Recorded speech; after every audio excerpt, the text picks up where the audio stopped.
Los alimentos. ¿Cuándo cesa la obligación de darlos?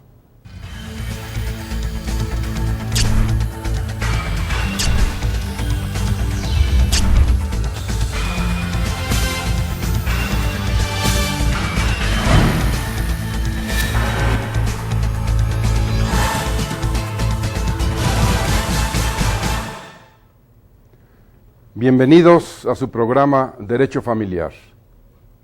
Hoy tocaremos la temática sobre los alimentos. ¿Qué son los alimentos? ¿Quién tiene obligación de darlos y quién el derecho de recibirlos?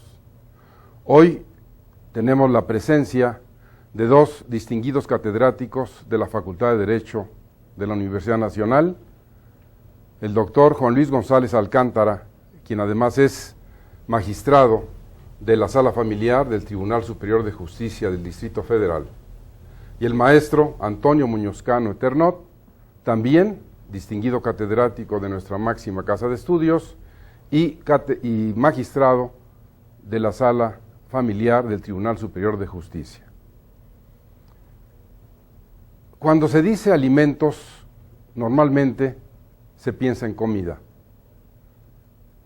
pero vamos a escuchar la docta opinión del maestro Juan Luis González Alcántara, quien seguramente nos dará una visión que comprende los alimentos de acuerdo con la que la propia ley señala. Maestro, por favor. Muy buenos días, muchas gracias por invitarnos al maestro Antonio Muñoz Cano y a mí y estar en este programa. Creemos que es un tema muy interesante, en términos generales, un tema vital para las familias mexicanas. Y la evolución del concepto, como usted lo señalaba muy atinadamente al principio, pues la gente lo refería como lo que comía. Y el concepto ha ido evolucionando de tal manera que a través de sus resoluciones el Poder Judicial Federal y los tribunales de los estados han ido ampliando el término y el concepto.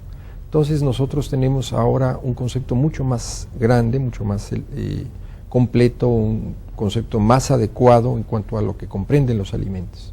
Entonces, la parte de alimentos, y así lo han resuelto las autoridades federales, pues van más allá de lo que uno come, porque comprende el vestido, la casa, la habitación, la educación, la instrucción, incluso la recreación y todo lo que tiene que ver con la cuestión de la salud, es decir, con lo que necesita el ser humano para llevar una vida adelante, para desarrollarse, para prepararse en cuanto a sus estudios, y desde luego esas necesidades mínimas indispensables que pues, son lo que uno come, lo que uno viste, lo que uno aprende, lo que uno estudia, la formación y la cuestión médica.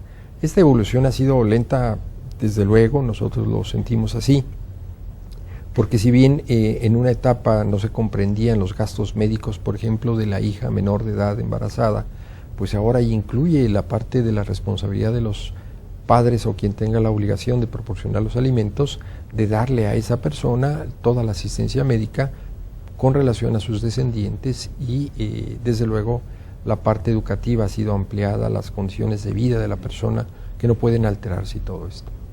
Por ejemplo, maestro, ¿qué ocurre cuando se trata de personas de la tercera edad y se están reclamando alimentos o se trata de algún discapacitado?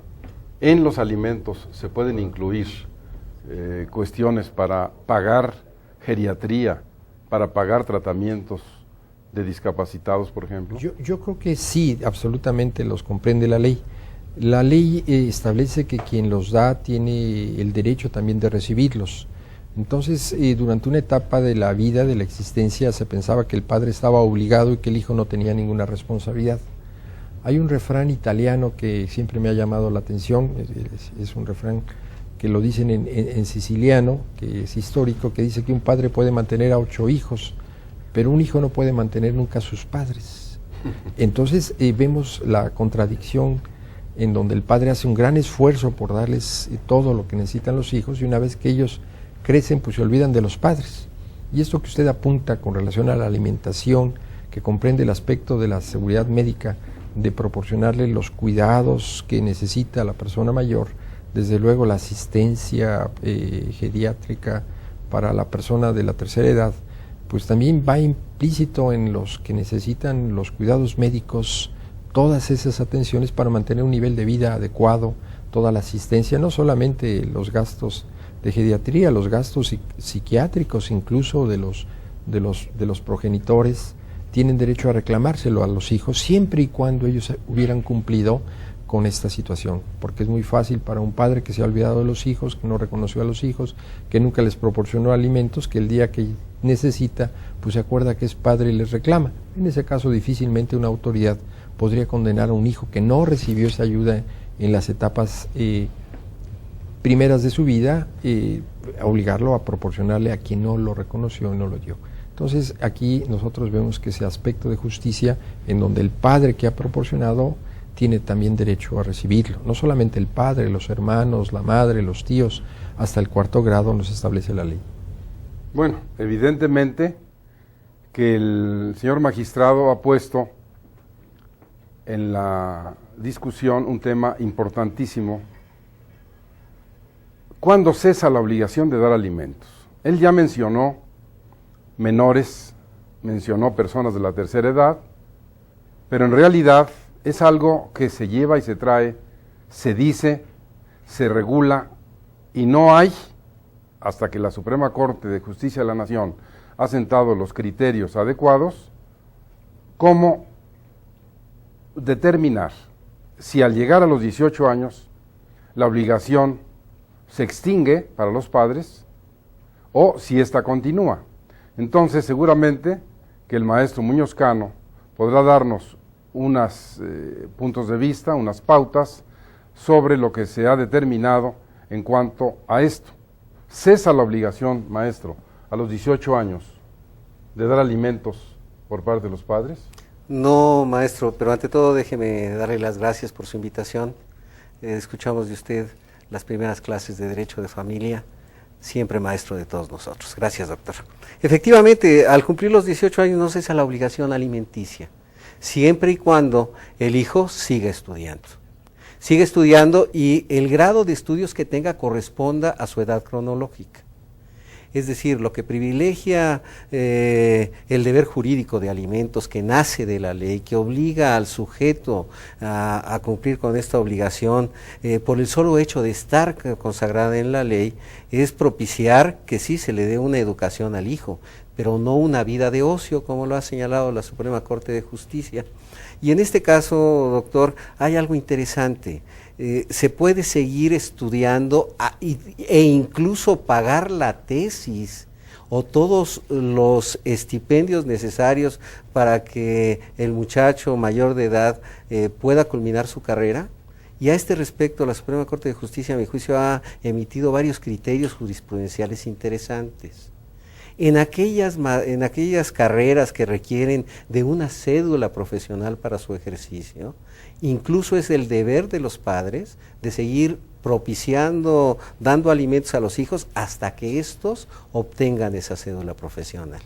Y como usted bien lo decía, maestro, en la pregunta en la que estaba invívida la respuesta, la obligación de los padres no cesa al cumplir la mayoría de edad, siempre y cuando los hijos sigan estudiando un grado acorde a su edad y, insisto, si existe la obligación de que para dedicarse a la profesión se requiera una cédula profesional hasta que concluya esta situación.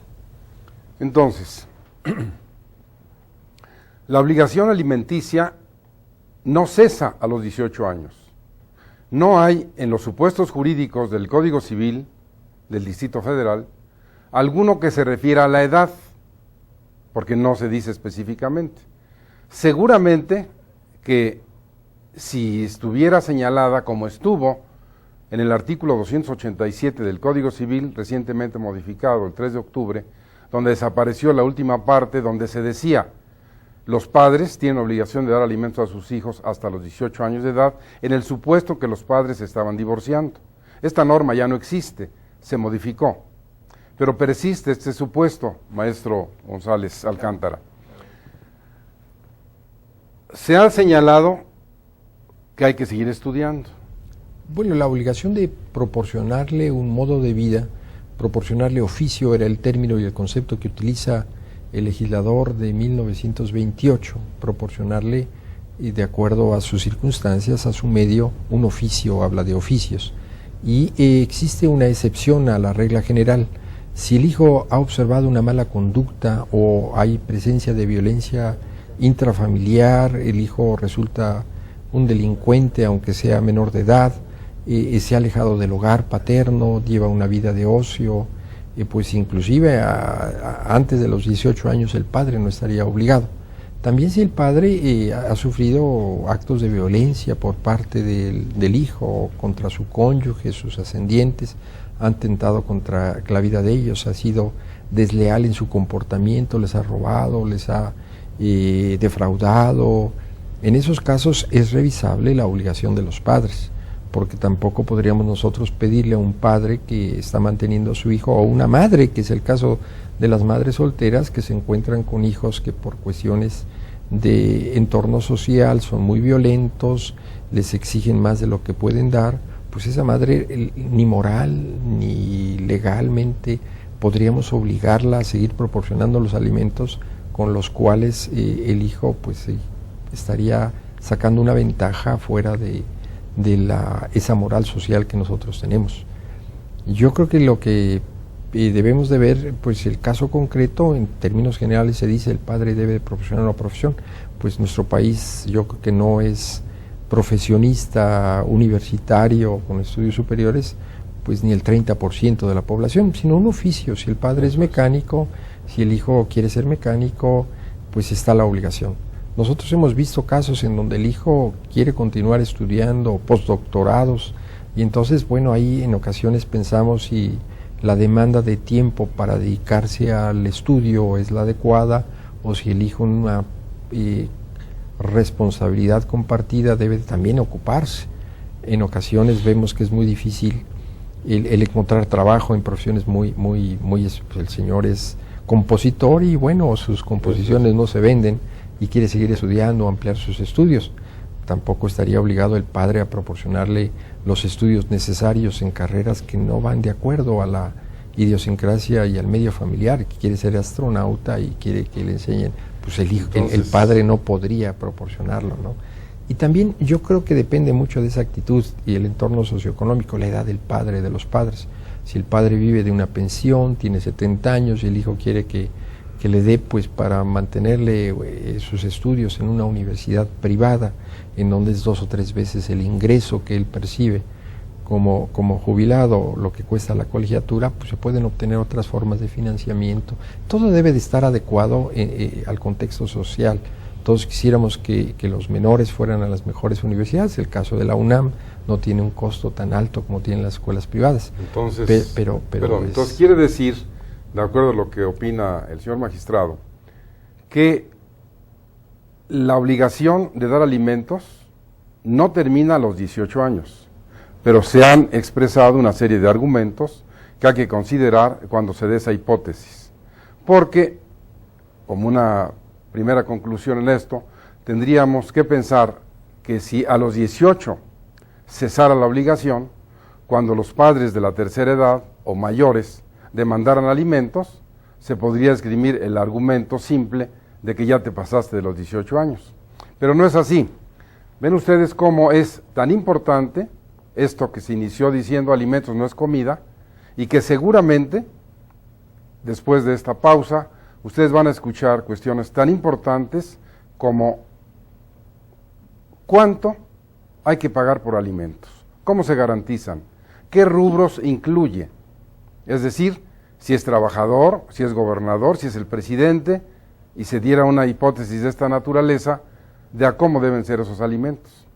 Entonces, seguramente, ustedes que nos hacen el honor de escucharnos y dejarnos llegar hasta su hogar, tendrán para nosotros alguna duda, alguna inquietud, y como antes les había dicho, recuerden que tenemos un correo electrónico, jhuitron@derechofamiliar.net, en el que ya hemos recibido algunas interrogantes, hemos recibido incluso felicitaciones por parte de quienes nos hacen el honor de ver este programa, y usted no dude, llámenos, díganos cuál es su inquietud, qué tema le gustaría que tratáramos, y nosotros lo haremos con mucho gusto.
Como decíamos antes del corte, la materia alimentos y quién tiene derecho a ello, antes del alimentos, ¿cuándo cesa la obligación de darlos?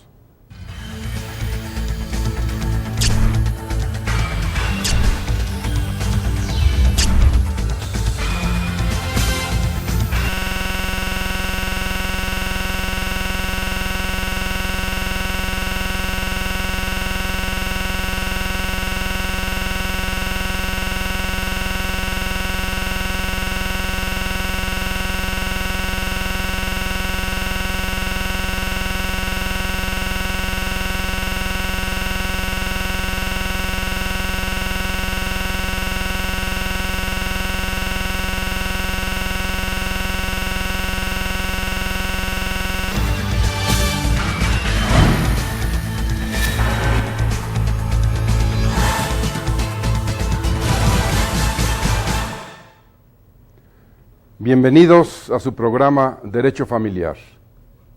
Hoy tocaremos la temática sobre los alimentos. ¿Qué son los alimentos? ¿Quién tiene obligación de darlos y quién el derecho de recibirlos? Hoy tenemos la presencia de dos distinguidos catedráticos de la Facultad de Derecho de la Universidad Nacional, el doctor Juan Luis González Alcántara, quien además es magistrado de la Sala Familiar del Tribunal Superior de Justicia del Distrito Federal, y el maestro Antonio Muñoz Cano Eternot, también distinguido catedrático de nuestra máxima casa de estudios y magistrado de la Sala Familiar del Tribunal Superior de Justicia. Cuando se dice alimentos, normalmente se piensa en comida, pero vamos a escuchar la docta opinión del maestro Juan Luis González Alcántara, quien seguramente nos dará una visión que comprende los alimentos de acuerdo con la que la propia ley señala. Maestro, por favor. Muy buenos días, muchas gracias por invitarnos al maestro Antonio Muñoz Cano y a mí y estar en su programa. Creemos que es un tema muy interesante, en términos generales, un tema vital para las familias mexicanas. Y la evolución del concepto, como usted lo señalaba muy atinadamente al principio, pues la gente lo refería como lo que comía. Y el concepto ha ido evolucionando de tal manera que a través de sus resoluciones el Poder Judicial Federal y los tribunales de los estados han ido ampliando el término y el concepto. Entonces nosotros tenemos ahora un concepto mucho más grande, mucho más completo, un concepto más adecuado en cuanto a lo que comprenden los alimentos. Y entonces la parte de alimentos, y así lo han resuelto las autoridades federales, pues van más allá de lo que uno come, porque comprende el vestido, la casa, la habitación, la educación, la instrucción, incluso la recreación y todo lo que tiene que ver con la cuestión de la salud, es decir, con lo que necesita el ser humano para llevar una vida adelante, para desarrollarse, para prepararse en cuanto a sus estudios, y desde luego esas necesidades mínimas indispensables que pues, son lo que uno come, lo que uno viste, lo que uno aprende, lo que uno estudia, la formación y la cuestión médica. Esta evolución ha sido lenta, desde luego, nosotros lo sentimos así, porque si bien en una etapa no se comprendían los gastos médicos, por ejemplo, de la hija menor de edad embarazada, pues ahora incluye la parte de la responsabilidad de los padres o quien tenga la obligación de proporcionar los alimentos, de darle a esa persona toda la asistencia médica con relación a sus descendientes y desde luego la parte educativa ha sido ampliada, las condiciones de vida de la persona que no pueden alterarse y todo esto. Por ejemplo, maestro, ¿qué ocurre cuando se trata de personas de la tercera edad y se están reclamando alimentos o se trata de algún discapacitado?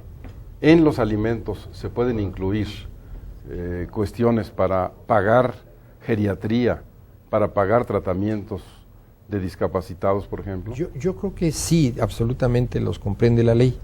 La ley establece que quien los da tiene el derecho también de recibirlos.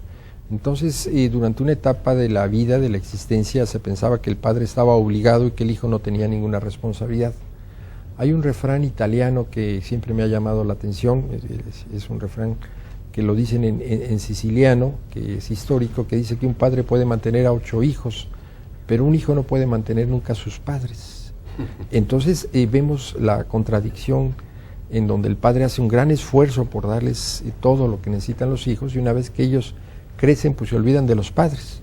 Y esto que usted apunta con relación a la alimentación, que comprende el aspecto de la seguridad médica, de proporcionarle los cuidados que necesita la persona mayor, desde luego la asistencia geriátrica para la persona de la tercera edad, pues también va implícito en los que necesitan los cuidados médicos, todas esas atenciones para mantener un nivel de vida adecuado, toda la asistencia, no solamente los gastos de geriatría, los gastos psiquiátricos incluso de los progenitores, tienen derecho a reclamárselo a los hijos siempre y cuando ellos hubieran cumplido con esta situación, porque es muy fácil para un padre que se ha olvidado de los hijos, que no reconoció a los hijos, que nunca les proporcionó alimentos, que el día que necesita, pues se acuerda que es padre y les reclama. En ese caso difícilmente una autoridad podría condenar a un hijo que no recibió esa ayuda en las etapas primeras de su vida, a obligarlo a proporcionarle a quien no lo reconoció y no lo dio. Entonces aquí nosotros vemos que ese aspecto de justicia en donde el padre que ha proporcionado tiene también derecho a recibirlo. No solamente el padre, los hermanos, la madre, los tíos, hasta el 4º grado nos establece la ley. Bueno, evidentemente que el señor magistrado ha puesto en la discusión un tema importantísimo. ¿Cuándo cesa la obligación de dar alimentos? Él ya mencionó menores, mencionó personas de la tercera edad, pero en realidad es algo que se lleva y se trae, se dice, se regula, y no hay, hasta que la Suprema Corte de Justicia de la Nación ha sentado los criterios adecuados, cómo determinar si al llegar a los 18 años la obligación se extingue para los padres o si ésta continúa.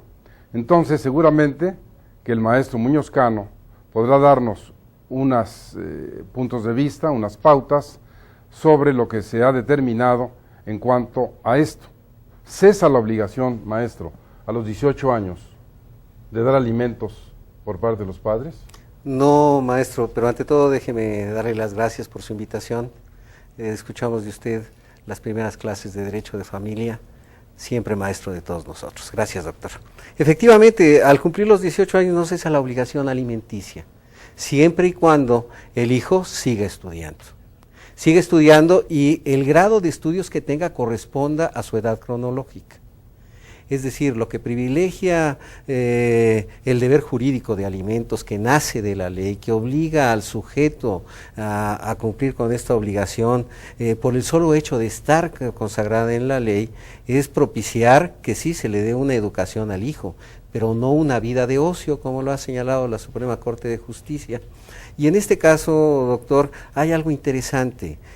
Se puede seguir estudiando e incluso pagar la tesis o todos los estipendios necesarios para que el muchacho mayor de edad pueda culminar su carrera.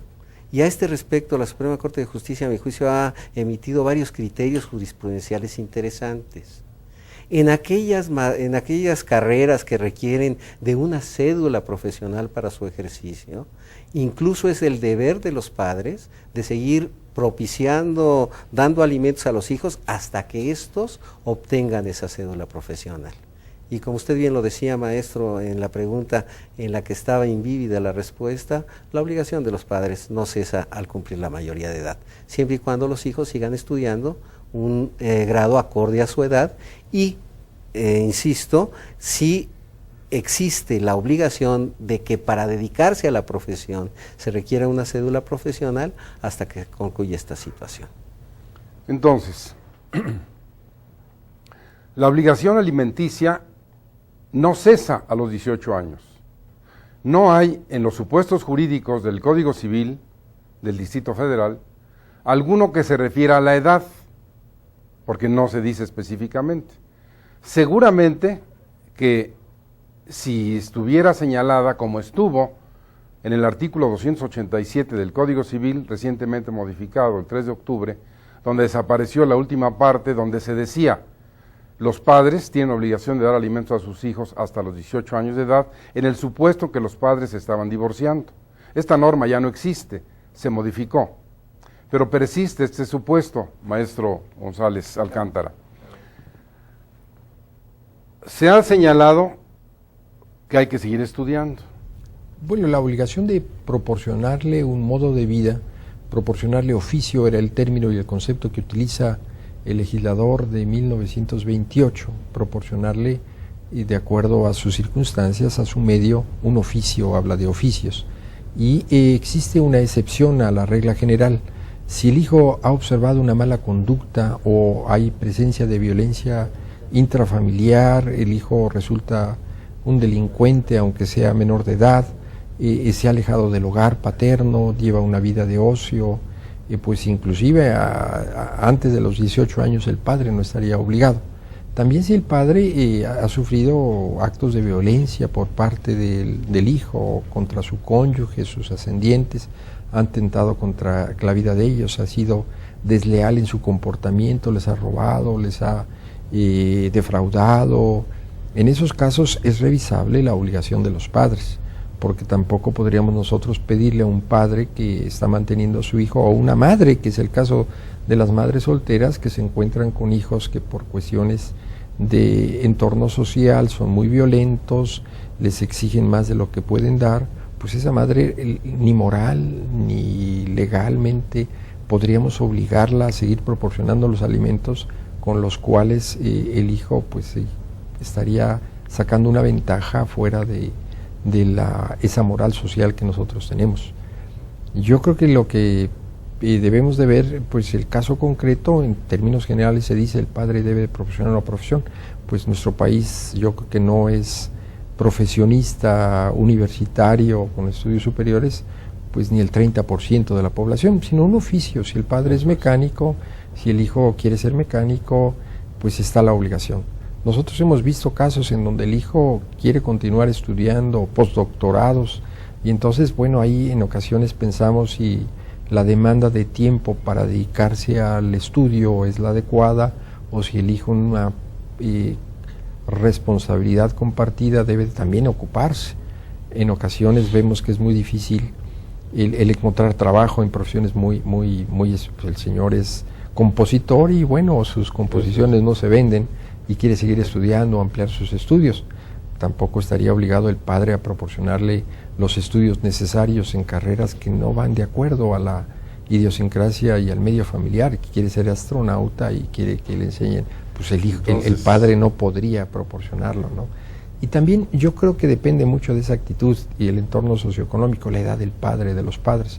Si el padre vive de una pensión, tiene 70 años y el hijo quiere que le dé pues para mantenerle sus estudios en una universidad privada, en donde es 2 o 3 veces el ingreso que él percibe como jubilado, lo que cuesta la colegiatura, pues se pueden obtener otras formas de financiamiento. Todo debe de estar adecuado al contexto social. Todos quisiéramos que los menores fueran a las mejores universidades. El caso de la UNAM no tiene un costo tan alto como tienen las escuelas privadas. Entonces, entonces quiere decir, de acuerdo a lo que opina el señor magistrado, que la obligación de dar alimentos no termina a los 18 años, pero se han expresado una serie de argumentos que hay que considerar cuando se dé esa hipótesis, porque, como una primera conclusión en esto, tendríamos que pensar que si a los 18 cesara la obligación, cuando los padres de la tercera edad o mayores demandaran alimentos, se podría esgrimir el argumento simple de que ya te pasaste de los 18 años. Pero no es así. Ven ustedes cómo es tan importante esto que se inició diciendo alimentos no es comida, y que seguramente, después de esta pausa, ustedes van a escuchar cuestiones tan importantes como cuánto hay que pagar por alimentos, cómo se garantizan, qué rubros incluye, es decir, si es trabajador, si es gobernador, si es el presidente, y se diera una hipótesis de esta naturaleza de a cómo deben ser esos alimentos.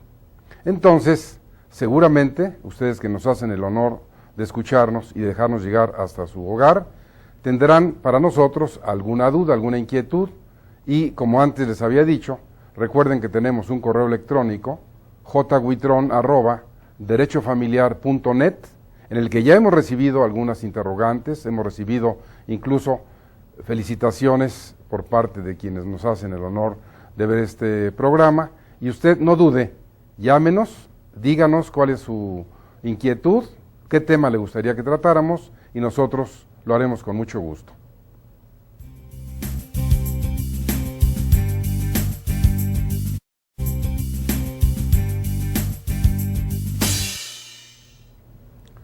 Como decíamos antes del corte, la materia alimentos y quién tiene derecho a ellos es tan álgida como las últimas reformas que se han planteado para que quien no pague alimentos vaya a la cárcel. Dramático, pero real. Seguramente vamos a escuchar, para poner más interés en esta materia para ustedes, algunas cuestiones que se refieren a cuando se decreta una pensión alimenticia, maestro Muñozcano. ¿Qué es lo que esta incluye? ¿Se puede poner todo o solamente el ingreso, el salario, horas extras, la despensa? Es decir, en general, ¿qué es lo que comprenden los alimentos para fijar su cantidad? Hay un principio general, doctor. El principio general que anima la obligación alimenticia que nace del deber jurídico es el de proporcionalidad y equidad. Los alimentos deben de ser proporcionales y equitativos en relación a las necesidades del acreedor y a las posibilidades del deudor. En consecuencia, para responder puntualmente a su pregunta, el deudor está obligado dentro de sus posibilidades a otorgarle alimentos a su acreedor en relación a los rubros que ya nos señalaba el doctor González Alcántara. Es decir, casa, en una situación muy coloquial, casa, vestido y sustento. ¿Sí? En función de ello, lo que se ha buscado siempre, para no llegar a situaciones de carácter penal, es que realmente se cumpla con un derecho público que tiene el padre o que nace del parentesco, del matrimonio, del concubinato, que son los alimentos. Y no llegar a esas situaciones. Para ello, lo que se ha ensayado a través de las decisiones de los tribunales y de la interpretación de nuestro Poder Judicial Federal son distintas formas de garantizar los alimentos, porque eso es lo que se debe de realizar, que se garantice la pensión alimentaria. ¿A través de qué? Tal vez, salvo la mejor opinión de ustedes, la mejor forma es establecer un porcentaje a el sueldo del deudor, y este porcentaje deberá de fijarse sobre las percepciones ordinarias y extraordinarias que éste reciba. ¿Qué quiere decir ordinarias, por ejemplo? Las percepciones ordinarias son el salario, el fondo de ahorro si lo tiene, el aguinaldo, etcétera, todo lo que puede conformar el salario, maestro, salvo los gastos de viático y representación, que en la interpretación de la Suprema Corte de Justicia estos no forman parte del salario del deudor y en consecuencia no pueden ser gravados por la pensión alimentaria. Pero en realidad, maestro, esta cuestión de los viáticos y gastos de representación, ¿usted está de acuerdo con esto que ha resuelto la Corte? Es una resolución del Poder Judicial Federal y nosotros estamos obligados.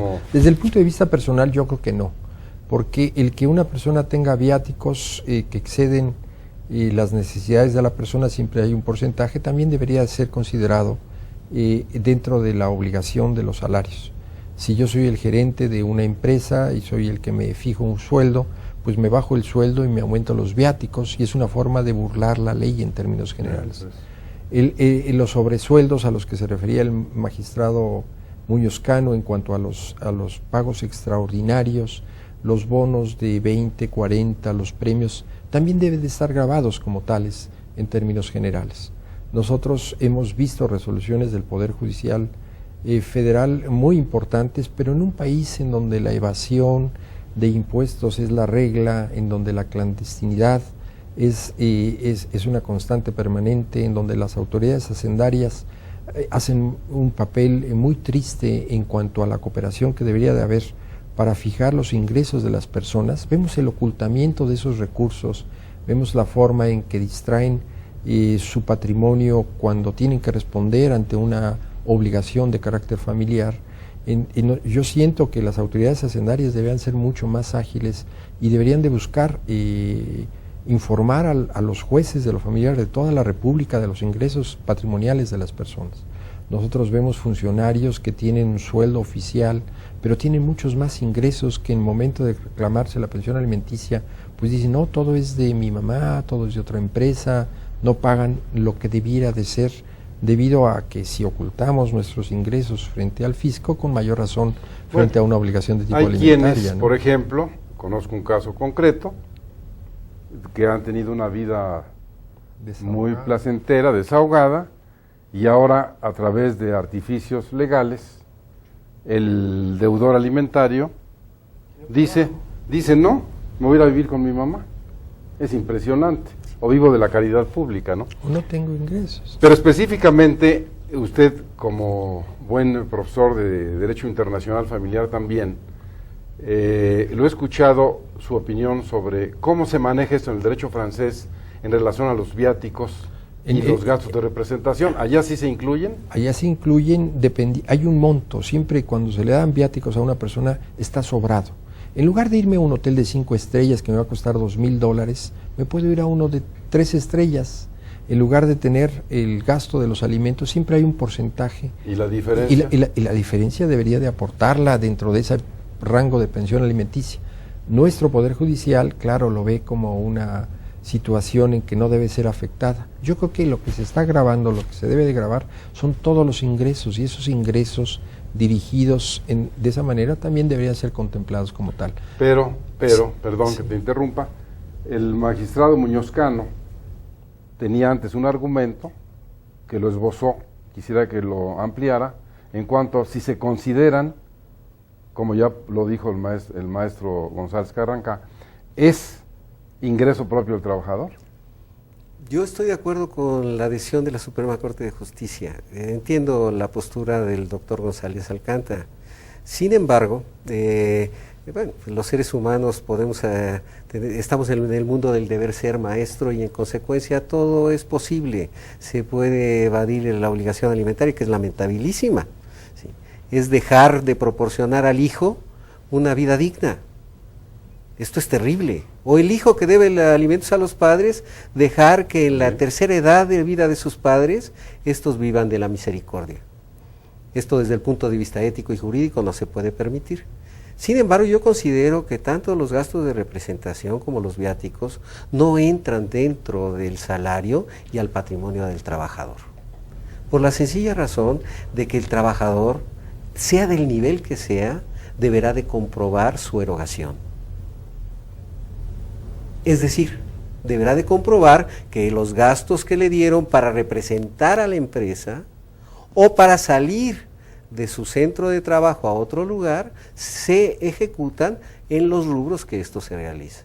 Y por esa razón, maestro, no comparto la opinión de mi querido amigo el doctor González Alcántara para esos efectos. Entonces, quiere decir un aforismo latino: la ley ordena, no discute. La Suprema Corte ha dicho, no se pueden incluir los viáticos y gastos de representación. Tenemos esta opinión tan importante y sobre todo fundamentada en el derecho francés, pero finalmente vamos a una cuestión siempre en materia de alimentos que es muy controvertida. ¿Tiene derecho a alimentos la concubina, el concubino, o los alimentos deben darse solo por matrimonio o por filiación o por adopción? Seguramente sobre esta materia ustedes van a escuchar, para empezar, cómo define, maestro González, cómo dice la ley, el Código Civil nuestro, en relación al concubinato, cómo lo considera para acceder a la hipótesis de los alimentos. En términos generales, la ley establece dos hipótesis que recoge la mayoría de las legislaciones de los estados, con una diferencia temporal. En algunos estados y entidades de la República se señalan 2 años. En otros estados, en donde se da más el concubinato, se establece un periodo de 5 años, o sea, ya se necesita más tiempo de vida en común. En nuestro derecho se agrega una cuestión adicional, que cuando las dos personas libres de matrimonio que pueden contraer matrimonio deciden unirse, no mediante la ley, sino tienen un matrimonio por comportamiento, como lo podríamos decir, entonces basta que tengan un hijo para que se considere que ya han generado ese derecho a recibir tanto esa el hipótesis concubino. que mencionas del matrimonio por comportamiento, recordarás que fue hace muchos años una forma que tenían en Tamaulipas. Que afortunadamente el quitó. código lo recogió y bueno, y que pues desgraciadamente podríamos decir que se quitó. ¿Por qué razón? Porque la mitad de la población mexicana en términos generales inicia esa relación viviendo como pareja y se da la figura jurídica del concubinato. Nuestro legislador atinadamente reconoció como una costumbre de nuestro pueblo, en donde simplemente las personas se ponían de acuerdo, los padres se ponían de acuerdo, y fenómenos como el robo de la novia, que dejaban abierta la puerta para que pudiera salir en la noche, y todas las ceremonias que se siguen utilizando en el sureste de nuestro país, pues era una forma de fundar una familia. No era la forma oficial de acudir ante el representante de la sociedad, al juez de registro civil, o ante la iglesia cuando profesaban alguna religión. Yo creo que un porcentaje muy importante de las familias, de los matrimonios en nuestro país tienen como origen ese comportamiento, ese concubinato. En esa hipótesis podríamos decirle a quien nos honra con su presencia a través de esta cámara tan importante, tienen el mismo derecho una concubina que una cónyuge. Exactamente igual. Dándose el fenómeno ya del concubinato, tiene derecho a los alimentos. Él, ella. La diferencia fundamental es que no se hace extensivo a los demás miembros de su familia. El derecho del concubino y de la concubina nosotros lo hemos reconocido y somos pioneros en América Latina, inclusive para cuestiones hereditarias. Nosotros no hemos avanzado en cuestiones como el nombre, que nuestra sociedad utiliza el cambio, o la sociedad concubinaria, pero vemos figuras y adelantos en nuestra legislación, por lo menos en el legislador del Distrito Federal, en donde reconoce cierto tipo de comportamientos que generan obligaciones de carácter alimentario. La Ley de Sociedades en Convivencia establece esa obligación para personas de distinto, del mismo género, que pueden engendrar obligaciones de carácter alimentario. Y entonces, bueno, eso es muy criticado por ciertos sectores de la sociedad que pretenden cerrar los ojos a una realidad que se está dando en el mundo y que nosotros vemos legislaciones muy adelantadas. Usted conoce toda la legislación francesa, cómo los países europeos han aceptado esa realidad y generan ese tipo de compromisos y obligaciones para ambas partes, para distintas personas. Ahora que tocas este supuesto de la sociedad de convivencia, dada su reglamentación, seguramente en un programa posterior hablaremos con más detalle de esto, si la ley de sociedades de convivencia fundamenta en sus efectos jurídicos la mayor parte de sus disposiciones en aplicar normas del concubinato,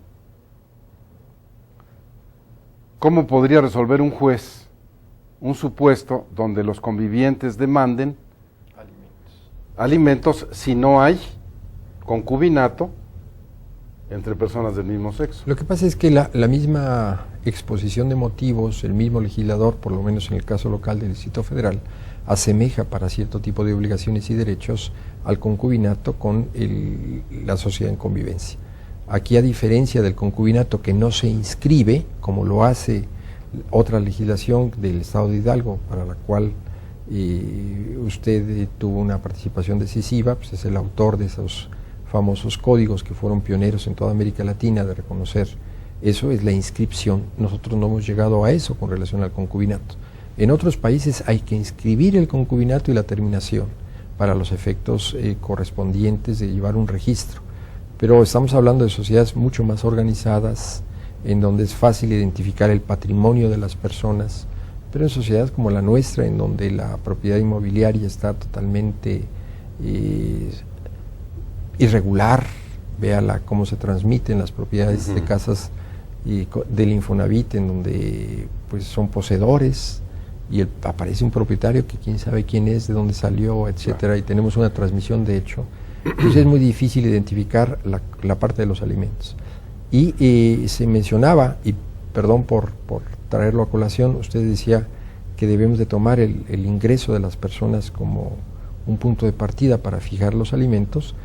Yo creo que lo que debemos de fijar es el patrimonio de esa persona, porque yo puedo no trabajar y me demandan alimentos, no tengo ingresos, pero tengo una riqueza que es valorable y que es realizable en un momento determinado, y debiera de obligarse a la persona a poder hacerla líquida para poder cumplir con su obligación de proporcionar los alimentos. En ese supuesto, precisamente, como la ley lo señala, el juez está facultado en ver cómo han vivido para hacer eso. Claro. Maestro Muñoz Cano, aquí queda algo en el aire que es muy importante aclarar para la distinguida audiencia que nos escucha y nos ve. Alimentos para la concubina, alimentos para los cónyuges. Cuando se rompe el concubinato o cuando se disuelve el vínculo matrimonial, ¿cuál aporta más ventajas para los alimentos o son iguales? No, el matrimonio aporta más ventajas en relación a la figura que estamos analizando, doctor. Efectivamente, las dos participan, tanto la figura del concubinato como la figura del matrimonio participa de una situación. De el principio de necesidad que anima los alimentos. Se deben dar alimentos siempre y cuando el concubino o la cónyuge o el cónyuge así los requiera, tenga necesidad para ellos. Otro de los principios que animan los alimentos es la imprescriptibilidad. Pero en materia de concubinato tenemos una figura interesante. La concubina o el concubino que necesita alimentos debe de demandar el cumplimiento de la obligación dentro del año siguiente al que se ha terminado el concubinato, situación que no pasa en el matrimonio. ¿Sí? Mientras la obligación matrimonial subsista, será imprescriptible, cualquiera de los cónyuges la podrá demandar. Veo esa situación interesante. Otra de las cosas que distingo entre de los alimentos que nacen del concubinato y los alimentos que nacen del matrimonio es el siguiente. La cónyuge o el cónyuge que necesita los alimentos los necesitará como mientras no se reúna nuevamente en matrimonio o se una a otra persona. Sin embargo, en materia de concubinato, solamente se tendrá la obligación de dar los alimentos durante el término que dure el concubinato. Y esas diferencias, salvo la mejor opinión de ustedes, hacen que la institución de alimentos sea muy distinta en el concubinato, incluso en la sociedad de convivencia o en el matrimonio. Pero, maestro, recientemente con estas reformas sobre el divorcio y desapareció el divorcio por mutuo consentimiento judicial, uno de los efectos era darle alimentos, que además fue una reforma muy mal hecha, la primera, no voy ahorita a hablar de la segunda, pero uno de los efectos al desaparecer este divorcio por mutuo consentimiento judicial es que en el pasado solo ella tenía derecho a alimentos y a él se le dejó fuera. Hoy ya no existe esa posibilidad, ya no se puede usted divorciar por mutuo consentimiento. Ahora lo solicita y es otra historia a la que vamos a dedicar un programa en un futuro próximo. Pero el concubinato, que sigue siendo vigente y como está regulado en la ley, dice que los alimentos se tiene derecho a ellos por el número de años que haya durado el concubinato. ¿Qué es mejor en esa hipótesis, esa o la del matrimonio? Evidentemente, el derecho, doctor, como todos nosotros lo sabemos y seguramente nuestro público televisivo lo intuye, aunque no sea abogado, conforma conductas sociales. Privilegia algunas instituciones, inhibe otras. A mi juicio, esta es una situación muy personal. Lo que debemos de seguir privilegiando en México es la institución del matrimonio, que es la célula fundamental de la familia. Y para estos efectos, el legislador debe de ser lo suficiente inteligente y sensible como para crear ciertas situaciones, como en el pasado veíamos, que privilegiaba estas cosas. Y esto no estoy realizando un juicio ético, moral o en relación al concubinato o a la sociedad en convivencia. Al contrario, participo de esas situaciones, como el maestro Raúl Ortiz Urquidi, que en su tesis doctoral hablaba de el matrimonio por comportamiento. Insisto que esas figuras deben de existir, pero debemos de privilegiar la figura del matrimonio. Entonces quiere decir, por ejemplo, de acuerdo a lo que hoy es derecho positivo vigente y obliga, que el concubinato, una vez que se rompe, da derecho al concubino o a la concubina, si los necesitan, a recibir alimentos por el número de años que haya durado ese concubinato. Si usted vivió en concubinato 10 o 15 años y necesita los alimentos, podrá demandarlos y de esa forma tener esa posibilidad que la propia ley señala. Seguramente lo haremos en la siguiente parte del programa. Ahora vamos a ir a una pausa, porque vamos a tratar temas fundamentales sobre las cuestiones alimenticias que se refieren a la filiación, a la adopción, al acogimiento, figuras que están en el Código Civil y que también generan la obligación de dar alimentos. En un momento regresamos con ustedes.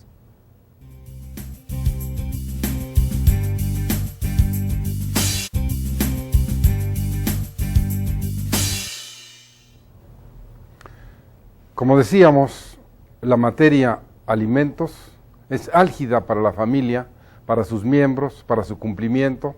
Incluso la ley tiene sanciones severas para quien no cumple con esa obligación. Cuando despedíamos el programa hace unos instantes, mencionamos los supuestos, por ejemplo, el de la filiación.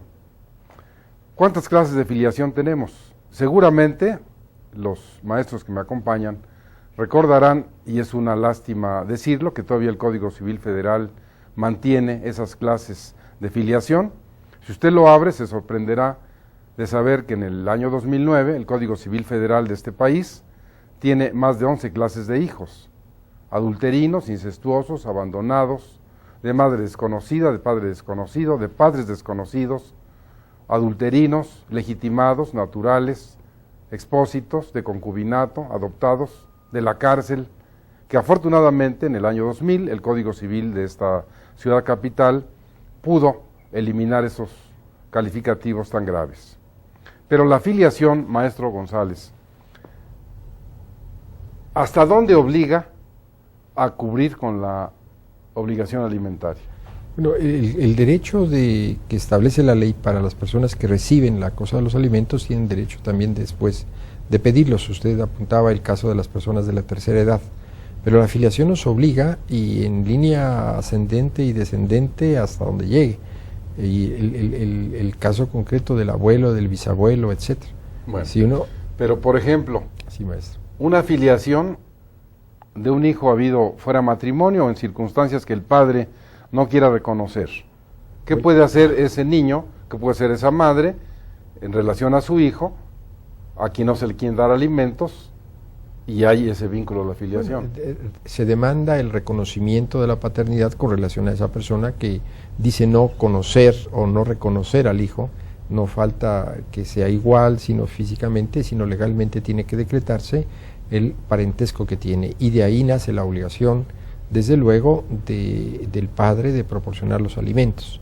Claro, esa obligación la tendríamos que hacer retroactiva al momento de la concepción, no nada más al momento del nacimiento. Embarazo, todos los gastos de embarazo, el niño pudo haber tenido necesidad de algún tipo de atención médica muy especializada, muy sofisticada, el padre estaría obligado a sufragar esos gastos, y desde luego son deudas que se contraen y se pueden hacer exigibles cuando la resolución. Vamos a suponer, maestro, autoridad, que la persona que hablamos en abstracto se opone, no reconoce, se plantea un juicio y contra su voluntad tiene que mantener. ¿A qué lo obliga la ley? ya lo señalamos, maestro, a todos los gastos de alimentación que incluyen los conceptos de lo que nos comemos, de lo que nos vestimos, de en dónde vivimos, de la educación, la recreación, los aspectos de la diversión y los aspectos formativos y educativos que nos permitirían incorporarnos al mercado de trabajo para poder salir adelante. Contra la voluntad. Contra la voluntad. Ahí la voluntad del deudor en materia de obligaciones lo conocemos, porque ahí no necesitamos el acuerdo para generar esas obligaciones, es la propia filiación, como usted lo señala, el ser el padre, el abuelo, en caso de que el padre hubiera fallecido, bastaría comprobar ese entroncamiento para demandarle a los abuelos de uno y otro lado el cumplimiento de esas obligaciones alimenticias. Entonces quiere decir que la filiación, que es por el solo hecho del nacimiento, y que se acredite esa posibilidad, se pueden demandar los alimentos. Maestro Muñoz Cano, en el caso de una madre en relación a la filiación, ¿hasta dónde está obligada ella a darle alimentos a un hijo del que ni siquiera ha reconocido? Está en la misma hipótesis que señalaba el doctor González Alcántara. Los padres tienen obligación de dar alimentos a los hijos. Y cuando la ley así lo prescribe, se está refiriendo tanto al padre como a la madre. Pero la madre dice, ese no es mi hijo. Como decían los romanos, maestros, ¿sí? El nacimiento sigue al parto, es decir, la filiación sigue a la madre. Independientemente de ello, estaremos en presencia de demandar primero el reconocimiento en este caso, de maternidad, de paternidad, por las vías ordinarias respectivas, que en la actualidad, y como usted lo sabe bien, doctor, y nuestro público en general, existe una prueba idónea, casi irrefutable en materia de paternidad, que es la huella en genética molecular del ADN. Muy sencilla de realizar, que nos da una casi exactitud del 100%, según los expertos el 99.999%. Usted en su experiencia como magistrado y siempre al pendiente de estas cuestiones de derecho familiar, ¿podría ilustrar a nuestro distinguido auditorio que nos ve y nos escucha? ¿Tiene usted idea más o menos cuánto cuestan estas pruebas? Si hay facilidad, si cualquier persona puede hacerlo, porque es muy importante. A veces se habla de esta prueba del ácido desoxirribonucleico como algo inalcanzable, pero en realidad cualquier persona puede, tendría la facilidad para acceder económicamente. En la actualidad se han ido bajando mucho los costos, doctor. Hemos participado con el doctor González Alcántara en algunos estados de la República, en Campeche, en Tlaxcala, para que incluso se haga obligatoria por parte del Estado ya no costaría. Y esto no costaría. Y esto ya está en proceso de... En el DF, por supuesto. En el DF, que no. No lo tenemos, pero creo que debemos ir para allá. Y fundamento mi opinión. Dentro de las convenciones... Perdón que te interrumpa. Esto es importantísimo para usted que nos ve y nos escucha, porque pruebas de ADN son definitivas para determinar la maternidad, la paternidad y si el hijo es de la persona a quien se le imputa. Pero si esto está inalcanzable por lo que cuesta, esto sería una iniciativa importantísima, más que unas que por ahí no tiene caso ni comentar, porque lo que señala el magistrado Muñoz Cano es fundamental. Y si ya en provincia esto se da. Se está estudiando, maestro, y yo espero que se dé. Y en el Distrito Federal creo que debemos de propugnar a que esto también se estatuya en la ley. En la actualidad una prueba del ADN oscila entre los 10,000 y los 12,000 pesos. No es una prueba barata. No, por eso decía yo que es muy importante que quien nos ve y nos escucha sepan de qué estamos hablando, que, bueno, todavía si se habla de 10 o 12,000 pesos, pues sí es un precio. Sin embargo, si usted complicado. Me lo permite, doctor, algunas situaciones que quería yo manifestar. México ha firmado convenciones internacionales, una de ellas básica en este asunto, que es la Convención Internacional de los Derechos de los Niños y las Niñas. En esta convención se establece el derecho inalienable del niño de conocer su identidad. Y es una obligación que debe de asumir el Estado. En consecuencia, en materia familiar, en la que priva realmente la conducción del proceso por parte del juez, de allegarse todo todos los elementos para hacer asequible la fórmula de que todo se debe de estar en beneficio del menor, se podrá de oficio, en esta clase de juicios, ordenar que las instituciones oficiales practiquen la prueba del ADN. ¿Por qué? Porque vamos en principio de una convención que está inmediatamente abajo de nuestra Constitución y que con la interpretación de la Corte que ha hecho a nuestro artículo 133 constitucional está por encima de nuestros códigos, ya sea locales o federales. ¿Sí? En consecuencia, este derecho inalienable del niño debe de respetarse, sobre todo para que tenga él alimentos. Bueno, esta es una cuestión importantísima que es una fuente inagotable de derecho para nuestros legisladores, para quienes tienen esta obligación. Volteen los ojos hacia el derecho internacional, volteen los ojos hacia los convenios internacionales, como lo señala el magistrado Muñoz Cano. Si somos suscriptores, inclusive fuimos emisores de la Convención sobre los Derechos de la Niñez, y ahí se señala este derecho a conocer la identidad, y tenemos esa obligación como países miembros. ¿Qué esperan los legisladores locales para hacer estas modificaciones? Creo que en ese sentido querías decir algo. Coincido totalmente con el planteamiento que hace el magistrado Muñoz Cano. Sé que en la asamblea hay un comentario que hizo él con algunos legisladores y lo han tomado en cuenta. No lo han aterrizado por algunas cuestiones especiales, están presentando. Pero sería bueno que les diera más opiniones, pues que les insistiera para que mejoren su manera de hacer leyes. En el caso concreto del Tribunal Superior de Justicia, en el área del CEMEFO se ha establecido ya un laboratorio para auxiliar a los jueces en este tipo de pruebas. Si bien decimos 15,000 pesos o 10,000 pesos que cuesta la prueba, yo creo que haciéndolas en un número mayor bajarían los costos también, y desde luego el padre al que se le imputa la paternidad tendría la obligación de pagarlo si resulta ser el padre que dice que no es, o la madre que dice que no es su hijo, tendría la obligación de pagarlo. Y serían gastos dentro del procedimiento que tendría que asumirse por parte del Estado, como dice el magistrado Muñoz Cano, porque es una obligación del Estado proporcionar esa certeza jurídica.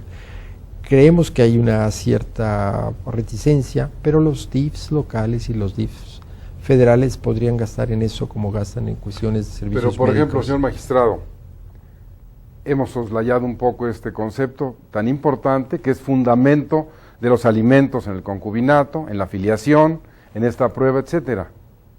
El orden público. Claro.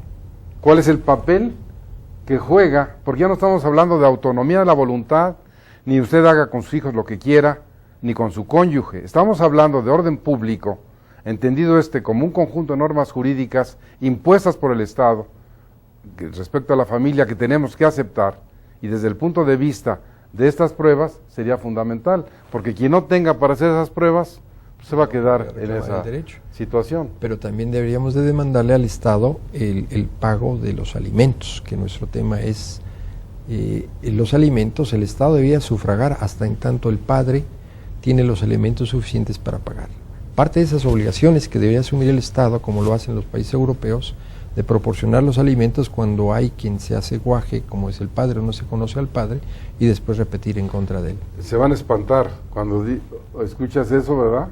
Y en este país, yo creo que el Estado quebraría, ¿no? No quebraría porque algún día tendrían que pagarlo las gentes. Si nuestros impuestos trabajaran bien, si nosotros dedicáramos los recursos necesarios para atender a esa parte de la población que nos va a relevar generacionalmente, pues tendríamos una población en mejores condiciones de competir, y el día de mañana serían los elementos que producirían los recursos necesarios para llevar este país adelante. O sea que aquí sería esa realidad que te mantenga el Estado, ¿no? Bueno, y en el tema de la adopción, ¿qué ocurre con los alimentos? ¿Hasta dónde hay esa obligación, por ejemplo, del padre adoptante, del hijo adoptado y de la familia del adoptante? A partir del año 2000, maestro, 2002, no recuerdo exactamente la fecha, el Código Civil del Distrito Federal se modificó. Aquí solamente tenemos en nuestra entidad federativa la adopción plena, es decir, y la adopción plena corta cualquier lazo que hubiera tenido el adoptante con su familia de origen.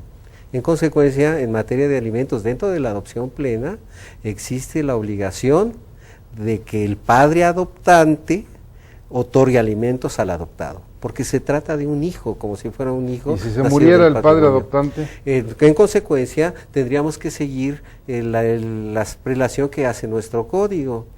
Si los padres no pueden pagar alimentos, ¿quién lo tiene que pagar? Los ascendientes. El abuelo. El abuelo. La abuela Y a ti no te preguntó tu hijo que iba a adoptar. Preguntar, como no necesita preguntar el que va a adoptar a los hermanos si tienen o no su consentimiento. Es él el que adopta, o la mujer o la pareja en el caso del concubinato o en el caso del matrimonio, que pueden adoptar. Entonces, como no le preguntan si me das permiso de tener un hijo o no tener un hijo, pues no hacemos eso, y tendríamos la obligación porque la ley lo establece. Entonces, nuevamente, esto es fundamental, surge el concepto orden público, porque el abuelo no dio su consentimiento, y sin embargo, tiene la obligación, pero también podría demandar alimentos. A los colaterales, hasta No, el cuarto quiero decir grado al adoptado. Ah, claro que sí, los abuelos tienen la posibilidad, en caso de necesitar alimentos, de exigírselos al adoptado. Desde luego que sí, maestro. Bueno, vean ustedes qué trascendente, qué importante es para la familia mexicana que finalmente se haya establecido un programa de esta magnitud, en el que es inagotable la temática. Hoy hemos escogido alimentos. La vez anterior hablamos sobre los efectos del matrimonio. En un próximo programa hablaremos de la violencia familiar, del divorcio, y pronto vamos a hablar de los testamentos. ¿Qué puede usted hacer con sus bienes antes de morir? ¿Es fácil testar o hay más problemas con esto? Ahora vamos a escuchar pequeñas conclusiones que vamos a hacer el maestro González Alcántara, el señor magistrado y su servidor, como un resumen de estos diferentes temas que hemos tocado. Maestro, por favor. Pues primero que nada, agradecerle la invitación, felicitar a la Suprema Corte de Justicia de la Nación por abrir este espacio a la población para discutir estos temas que trascienden y que impactan la vida de todos nosotros, que seguramente con los consejos de los expertos, no nosotros, pero sí otros, que usted seguramente va a invitar a lo largo de su programa, podrán aclararle a la población todas esas cuestiones que están en el aire, que por no tener a dónde acudir para recibir una orientación, tienen creencias medievales, creencias que han sido superadas, creencias que no concuerdan con la realidad. Nuestros legisladores no solamente cumplen con modificar, adecuar la ley a las necesidades de la sociedad, sino nosotros los juzgadores la aplicamos, pero ustedes, los comunicadores, las autoridades judiciales, deben de pensar mucho en esa función educativa que debe tener el Poder Judicial, y este medio es extraordinario. El tema de los alimentos, como usted lo ha señalado, es un tema extraordinariamente importante. Desgraciadamente no tenemos todas las herramientas porque la autoridad no nos las ha dado para poder obligar a los responsables a responder ante las necesidades de la sociedad. Muchas gracias, maestro. Gracias, señor magistrado. Seguramente que el maestro Muñoz Cano tendrá una opinión, una conclusión que hacer para que quede fijo, quede permanente en quienes nos escuchan y nos ven este tema de los alimentos. Pues ante todo, muchas gracias por su invitación, doctor. Ha usted formado a través de los años a un grupo de seguidores. Usted fue uno de los precursores del derecho de familia, que es tan sensible y tan distinto a todos los demás órdenes jurídicos, porque estamos actuando sobre lo que es esencial en el hombre. Los lazos de afecto, la afiliación, el matrimonio, la adopción, etcétera. Si usted me permite, que yo quisiera manifestar a nuestro auditorio que en materia de alimentos, día a día estamos creando, a través de las resoluciones de la Suprema Corte de Justicia, de los tribunales federales y locales, estamos creando nuevos caminos en relación a ello. Ya hablaba el doctor González Carrancá, que estoy de acuerdo con él, mientras no se pueda cubrir los alimentos por el deudor original, ¿quién lo va a cubrir? Lo debe de cubrir el Estado. ¿Que puede ser esto situación de discusión? Sí, y después repetir contra el deudor moroso.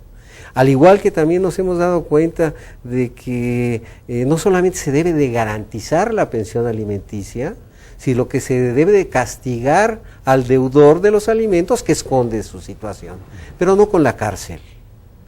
Penalizar todas las conductas es estar en un estadio de sociedad que, como Chomsky lo llama, en un estado fallido de derecho. Lo que tenemos que hacer es, si tú me lo permites, doctor, y con esto pues simplemente para que usted, doctor, en alguna ocasión lo podamos ver con usted con otros invitados, es establecer una sanción. Si existe una mora, existe la obligación de indemnizar esa mora. Bueno, evidentemente que, como ustedes están escuchando, el tema es álgido, es importante, es aportante. Nosotros estamos en este correo electrónico jhuitron@derechofamiliar.net para que usted nos haga favor de escribirnos.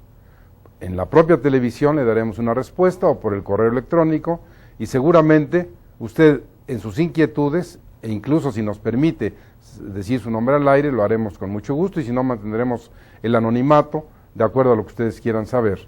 Seguramente que la materia alimentos es tan importante como la familia misma. Gracias por recibirnos en su casa y nos vemos el próximo programa.